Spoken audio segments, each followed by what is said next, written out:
Why is it so important for you to share your story with all these law enforcement agencies? Why is it so important for them to kind of get an inside look at some of these issues? It's important for us because it's all about collaboration. But more importantly, it's the way that we change the narrative. Right now, especially everything going on in the communities and in the world, that I think that a lot of times we don't get to see the opposite side. But more so, nobody is willing to really speak or understand, and really willing to collaborate. But it's all about like collaboration. No one can do just one thing, and as a survivor expert, but also just as an advocate, being out there on the streets and stuff, it's really important for not only law enforcement to get it, but a lot of community members in order to come together. Because, we can't do it as just community members alone, and they can't do it on their own. It has to be collaboration or it just won't work. And it's just important to change the narrative. Like, it's so much negativity on both sides a lot of the times from law enforcement and victim advocates and things like that. And that's not what's going to help and save the kids. It's not what's going to help and save somebody that's coming out of a really traumatic experience, especially somebody being raped 750 times a night. It's not going to help them at all if we don't all come to an agreement or just work together appropriately. And we have to change the shift of the language, the way that we talk about victims and what they're called. It's really important that even the people that are dealing with them know how to speak with them. Because we only get one opportunity in a small, short window, especially when you're coming out of the life or, rescuing or restoration starts to happen, is you only have a small window to make a really impactful connection. And the way that you show up will impact them, with anybody that they come in contact with. It sets the stage, so if one officer doesn't respond in a certain type of way, then it affects the next couple that might come in that might be, informed about this topic. And it's not to say, sorry. I'll get it. I'm sorry about that. Oh, it's okay, my bad. We did this kind of a makeshift way. Sorry to interrupt. Yeah, it's just collaboration is important. And even as an advocate and as a survivor, I have to collaborate with law enforcement in order to especially getting a victim out of a really extreme situation, or leaving from a trafficker. It's really difficult. But then I also need the community members on this side to have the resources available. So everyone has to advocate for each other. And one thing you touched on there was just the communication, with survivors. So I wonder if you could tell me a little more about that. How should the community and law enforcement communicate with survivors? There is no such thing as like a child prostitute. Just as much as you don't wake up one day and you want to be a prostitute. You don't ask for that. It's never been a choice. It's not a choice for many. For me, I don't care what other people might say. Anytime that there's an exchange involved, it's a form of trafficking or it's a form of exploitation. And for a long time, we're already in this shift that already has happened for a fact, from where survivors were once prostitutes versus now victims and becoming survivors and becoming the storyteller and the experts, right? But a lot of everyone else is not on top of that yet. Like, everybody's not on board with that because you're not choosing this lifestyle. You don't want to be out there as much as you think. Like, choice comes really complicated when you have something else to go back to. So it's how we identify choice. So I think if we start looking at people in the way of their choices and other things that they have available, then it'll start changing how we see people. And ultimately, we want to treat people with respect. We want to look at people like they're a human being. I wouldn't call anybody that I know, using language that's very, just foul language. I wouldn't use it towards somebody no matter what. I'm not going to call anybody by a label from what they've been represented from their past, neither. I wouldn't call that. And I would hope that nobody would call me, former prostitute or anything like that, because I was a kid, I was a child. And even as an adult, my mother's a living witness of being someone who was exploited so young and being now an adult. So it's just all about the languaging, but we also have to change the way that we see things by willing to learn as well and being willing to listen. And what do you think, community members, what do you want people to take away from hearing your story?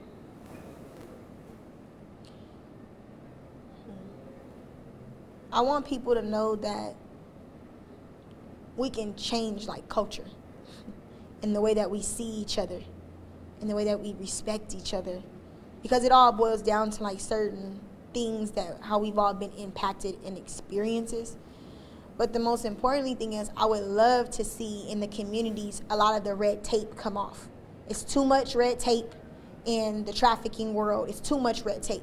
especially for community workers, especially for law enforcement, is so much red tape on what you can and cannot do, and it's not serving the victims.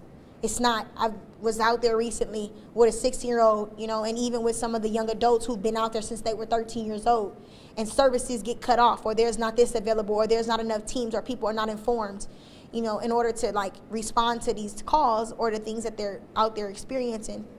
And it's just, we're not, I would hope that just at some point, government officials, we start talking about the damages that it does too, as a community, as a public health issue. Yeah. And one of the most heartbreaking things about this is that so many of the victims are so young when they're involved in that. And so you touched on the trauma piece. What do you think people should know about the effects that that experience has?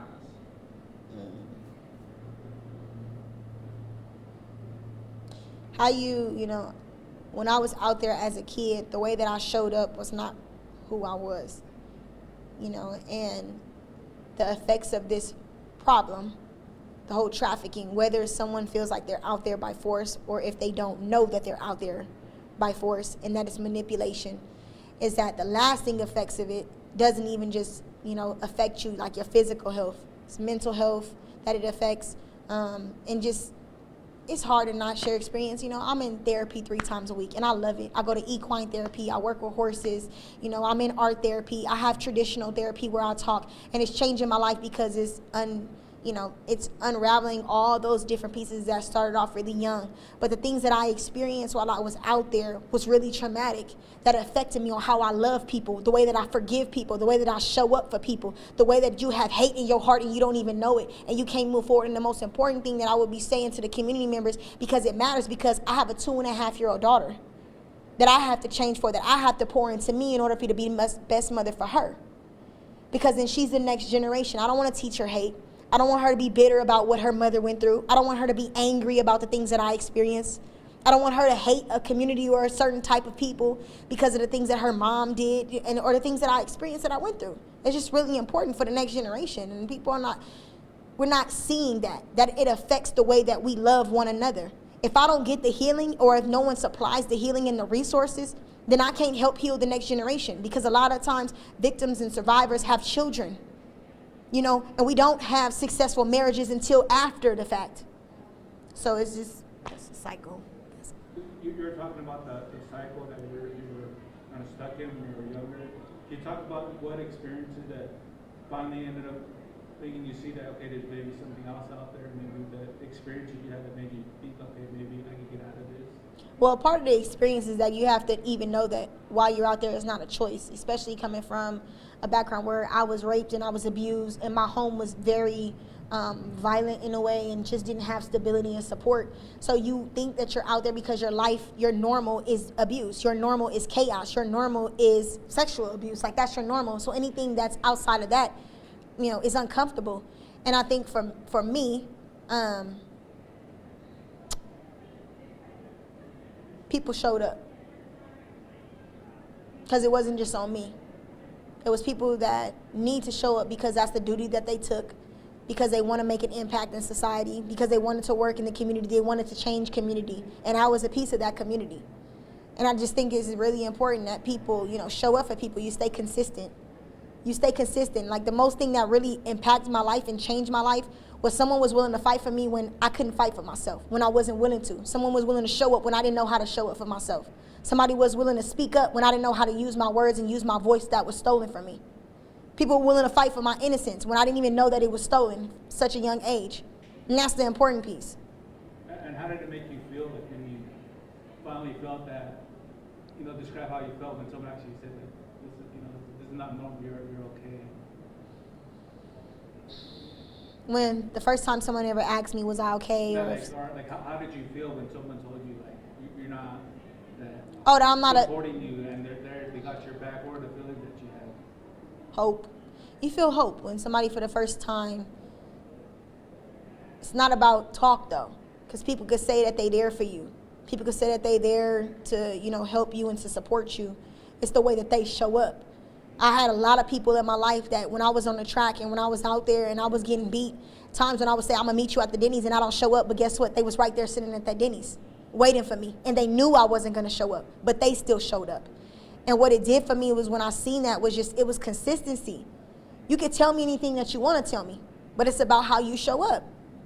But when someone says, it takes a long time for someone to embrace, like, that's what love is. When somebody says, I love you, and it's genuine, it feels good. But it's also questionable, because you've had a lot of people in your life and encounter, especially for me, that, you know, said that they cared about me and left me, abandoned me.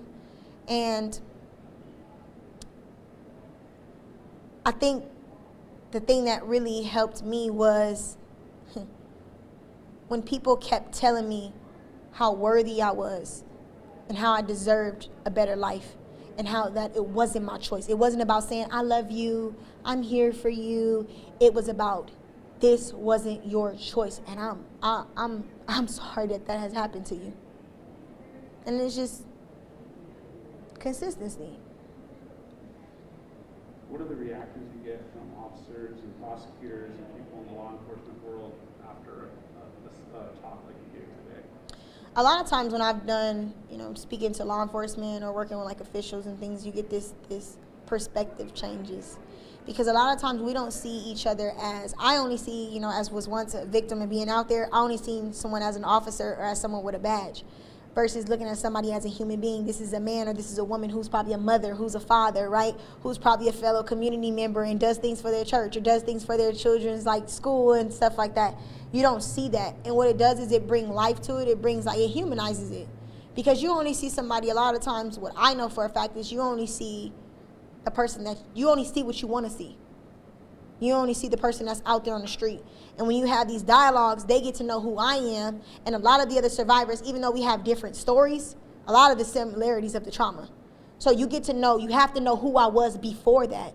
Because I didn't wake up one day and say I wanted to be trafficked, I wanted to be exploited, or that I wanted to be raped 750 times a night. I didn't ask that. I wanted to be a lawyer. I wanted to be the president. You know, I wanted to do other things than just be trafficked and be beaten. So everybody has to know, you know, it's what they say, two sides of the story, right? So law enforcement and other officials are able to see the other side of the story and get to know who I was before the person that was victimized by this trafficker, the person who I was before my innocence was stolen, before that I was beat, before, you know, I was stripped of everything that I had ever known. And that's the important part. We have to know where we come from in order to, like, even, you know, change perspectives. Okay, last question, please. Yeah, I'm all set. Anything else you want to add that we didn't ask?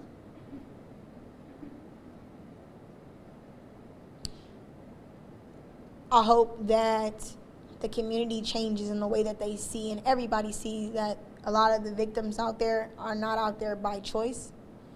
It's not a choice to be out there. And even if you believe for years that it was your choice,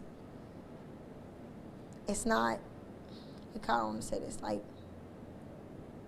we have to do something as a community, because we're not. We talk a good one. I'm sorry, I'm trying to talk all proper and stuff, but I can't do that. Like, we talk a good one, we want to say that we want to help people, but at the end of the day, we're not really helping our community. And we need to stand up as a community. It needs to stop being about money. It needs to stop being about politics and the way that we use our money, and stop paying other people's pockets and not really servicing the victims, and not really servicing, you know, the first responders and the people that work closely with these victims.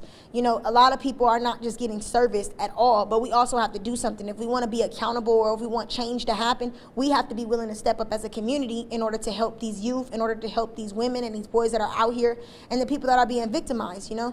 So I think it's just important that as a community we come together, and then also change the narrative. Like, they're not prostitutes. They're not. It's a job. You don't sign up. There's no job fair that says, do you want to be a prostitute one day? Yeah, sure. I'm willing to be raped. I'm willing to do that. I think we need to really shift our perspective on that, because you don't ask for it. And I don't think that anybody, you know, on this earth would ever want their children to be exposed to that. So we have to think about that when we're moving forward with legislation. I speak very highly on that. We need to be careful on the legislation that we're asking for and the things that we want to push for, because it's just really important. I know for sure I would never want my 2.5-year-old daughter to know that it's a job and it's okay to do, because I know the lasting effects of it.